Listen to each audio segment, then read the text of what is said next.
부모는 활이고 자식은 화살이다. 아들이 군에서 제대하고 복학 준비를 할 때였습니다.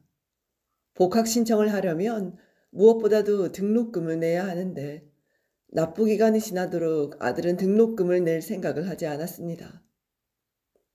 왜 등록금 내야 한다는 말을 안 하니?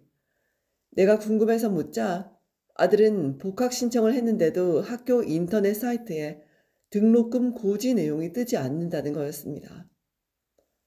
저는 은근히 걱정이 되어 자세히 알아보라고 했습니다. 아들은 학교 회계부서에 전화해 보더니 등록금을 내지 않아도 복학이 된다고 염려하지 말라고 했습니다. 군에 입대하기 전에 이미 등록금을 내고 입대했기 때문에 그렇다는 거였는데요. 저는 그럴 리가 없다는 생각이 들었습니다. 아들이 입대 휴학을 하려고 하자 학교 측에서 그 학기 등록금을 미리 내야 한다고 해서 냈다가 되돌려받은 기억이 있기 때문인데요. 아니 그러면 집안 형편상 등록금 내기 힘들어 군에 먼저 가려는 학생은 어떡하느냐. 이건 재고해봐야 할 문제다. 저는 그때 학교 측이 일 처리를 잘못한다고 생각돼 항의 전화를 해서 돈을 되돌려받은 적이 있는데요. 학교 측에서는 복학할 때 등록금 인상분은 받지 않는다는 취지에서 그렇게 한 것이라고 해명하면서 저에게 반환해 주었습니다.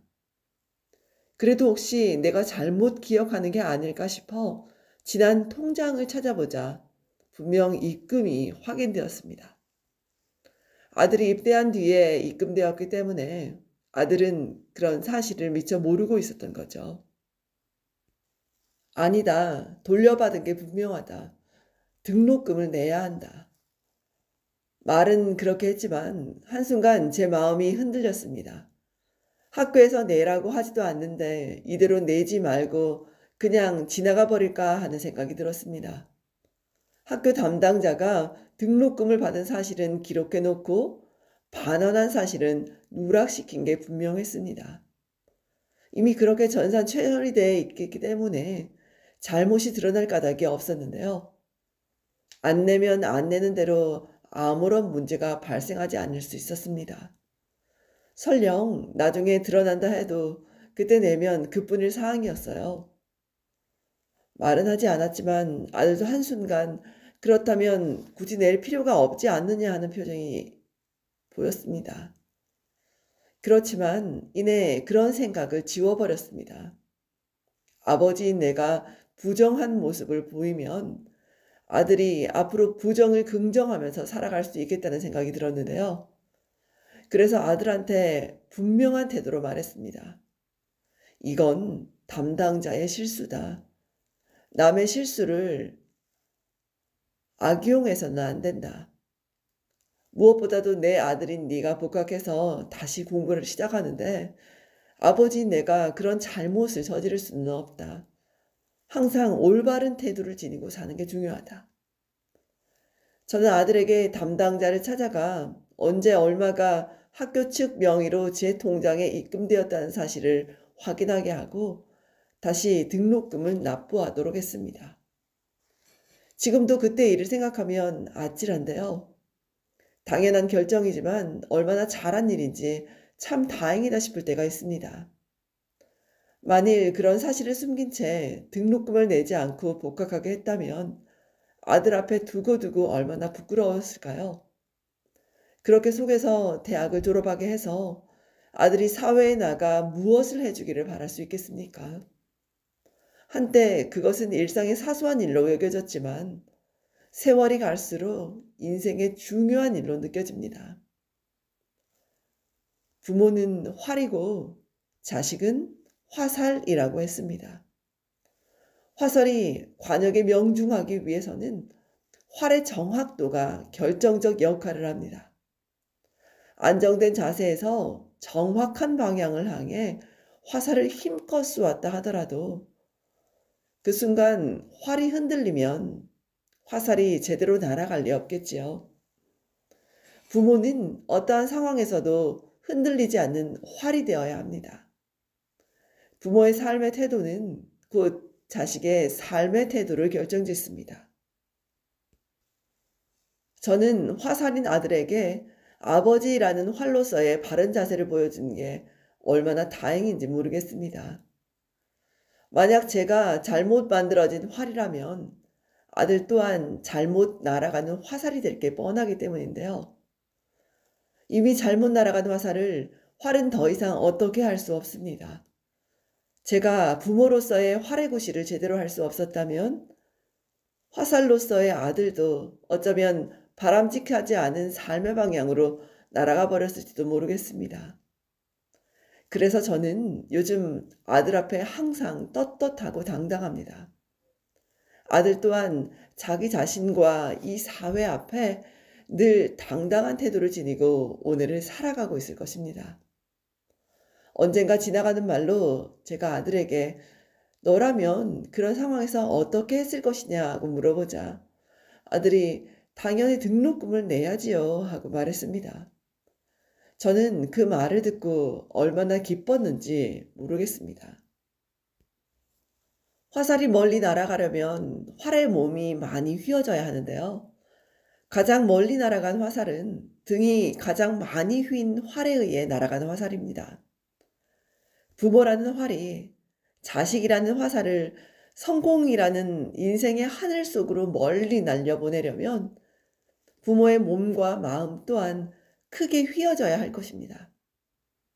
아무리 휘어지면서 힘이 들어도 그 고통을 견뎌내야 하겠지요. 실제로 늙은 부모의 육체는 등이 활처럼 굽어집니다. 그동안 화살인 자식을 위해 끊임없이 노동을 하며 활의 역할을 다해왔기 때문인데요. 부모가 자신의 활을 위해, 아니, 부모가 자신을 위해 활처럼 깊게 휘어지는 삶을 살았다는 사실을 깨닫는 순간 아마 그 자식도 자기 자식의 활이 되고 말 것입니다. 나는 이제 나무에 기댈 줄 알게 되었다. 나무에 기대어 흐느껴 울 줄 알게 되었다. 나무의 그림자 속으로 천천히 걸어 들어가 나무의 그림자가 될 줄 알게 되었다. 아버지가 왜 나무 그늘을 찾아 지게를 내려놓고 물끄러미 나를 쳐다보셨는지 알게 되었다. 나는 이제 강물을 따라 흐를 줄도 알게 되었다.